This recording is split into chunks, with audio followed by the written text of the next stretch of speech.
Hello everybody. This is a 1999 Chevy Silverado LS with the 5.3 engine, and this one happens to have the 773 gears. If you do not know what the gears in your specific model are, just go in your glove box. There are some codes in there that I'll show you guys in a bit that relate to your actual gears. Anyways, it's pretty easy. I think I've seen a couple videos on it here on YouTube, and I think that some of these guys take a little extra longer time showing what it really needs to be done.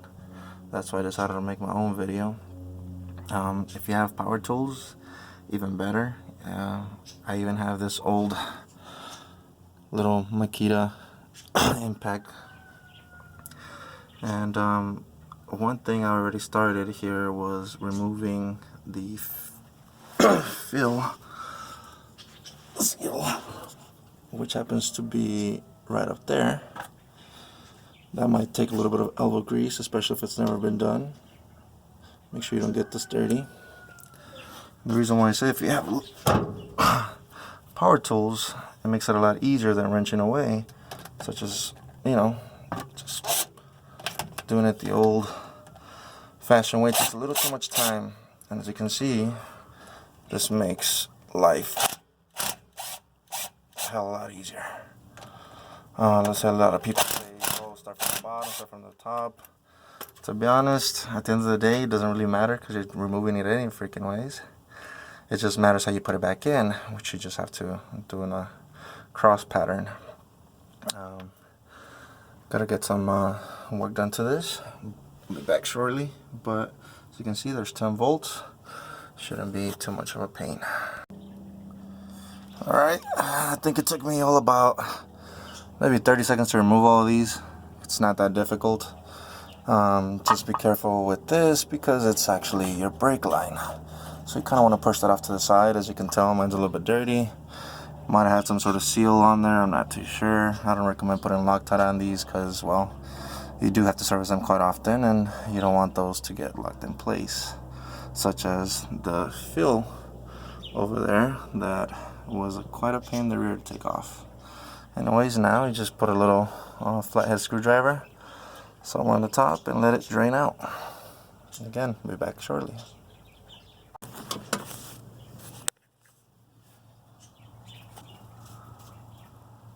As you can see, mine was pretty dirty, so I'm guessing this has probably never been changed ever. I just recently got the truck. It's a work truck, so I figured I try to work some things before they completely go bad. But that is pretty bad. I know some people might have questions as to how many quarts I might need or anything like that. To be honest, that is going to be specifically for your gear ratio. Mine just requires a little bit under 2, which I think is, I think it said one full, I think it was like 1.8 liters. Again, you just have to check with your specific manual there. I know nobody really likes to look at those, but if that doesn't help, Sergeant Major Google might have the answer for you. And don't really believe everything you hear from AutoZone, not to give them a bad rep or anything like that, but sometimes the people working there don't exactly know what they're doing. That is a perfect time for you to, since you're going to be taking off the cover, clean it up a little bit, take any rust off or anything like that. I'm out here in Arizona, obviously we don't have any rust, but it's not a bad idea to still clean it up. If you want to paint it a different color, that's your chance as well. And I would recommend also to put back every screw in its original location. So I laid them all out. I don't know exactly where each one of them is going to go. Of course, I'll clean them up and put them back up exactly where I took them out from. Alright, we're going to let this drain out as soon as it's completed. Be back with you guys. Well, I just had to show this. This is horrible. That thing is just oozing. You should never, ever, ever let a vehicle get like this. Ever. This is the reason why vehicles go to shit.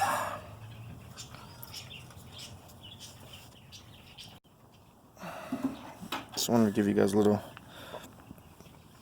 look at how bad this is.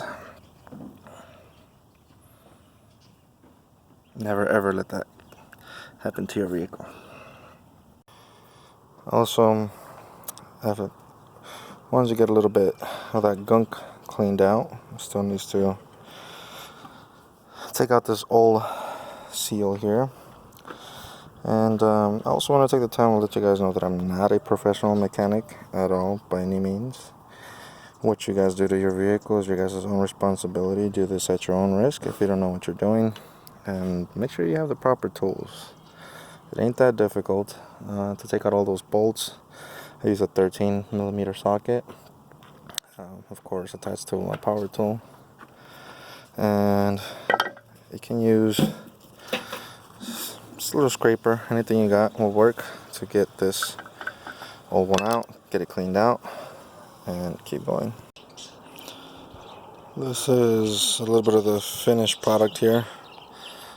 Try to scrape that up as best as I could, but that stuff was really on there. Try also not to scratch it, and if you do, make sure that it's slight scratches that are not going to make a big difference. I mean, that is what the seal is for, but as you can tell, this is so bad it just breaks off. But make sure it's very well cleaned. Usually, especially I know this to mostly be true for GM vehicles, they usually have a magnet here. It's glued on there, and this one just happens to be missing it. That magnet is supposed to catch any shavings of metal. It is metal on metal at the end of the day, and it's supposed to catch them all there, so when you take them off, they're not just grinding away in there. Hopefully everything did come out though. We'll go take a look. Just wanted to show you guys, it looks like the old one might have already been replaced once. I'm not sure if it's just a coincidence, but this one's blue in color, and it's kind of blue. This happens to be the part number. I got this one from AutoZone, so maybe that's why our magnet is missing. Also, a good way for you guys to tell what you guys have is through the glove compartment. I know I had already made that statement before. Again, this is a work truck, that's why it's super dirty.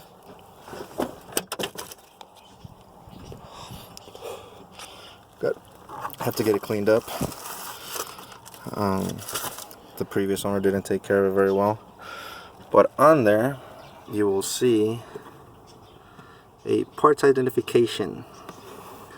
If we look all the way at the end, second one says GT4.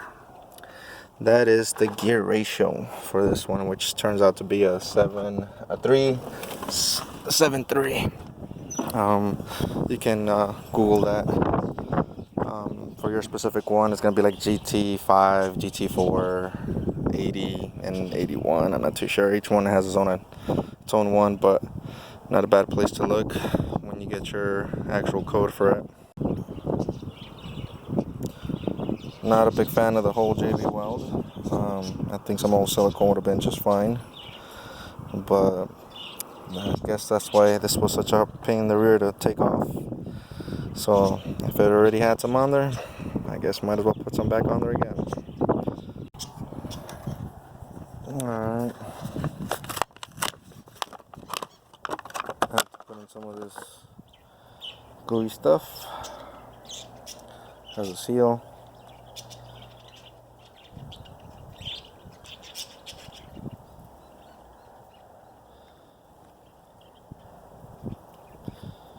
You don't have to overly put a lot of it on there, just enough to make sure you get a good seal. I would go around each hole, but again, that's just me. This stuff is more just to, I think, more than really do anything for a seal. I think it just mostly just keeps it in place, keeps the seal in its place, really.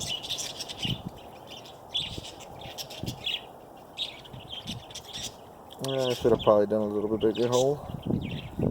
Struggling more than I need to.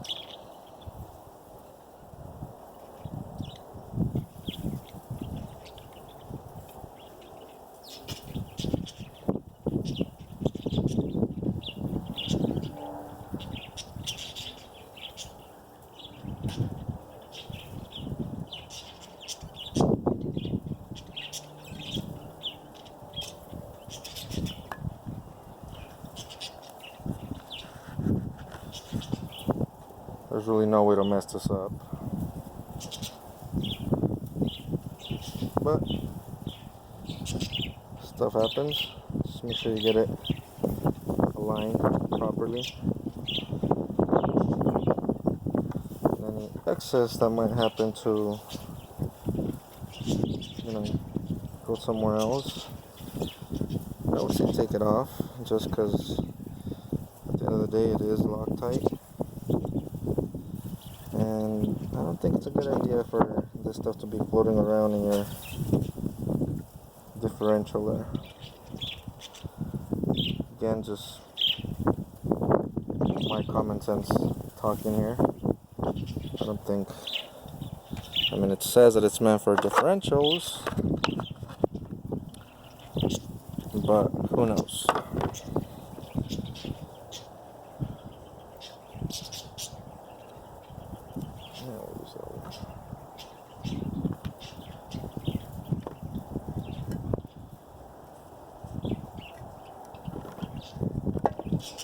It says that it's meant for high temperatures, also up to like 600 degrees.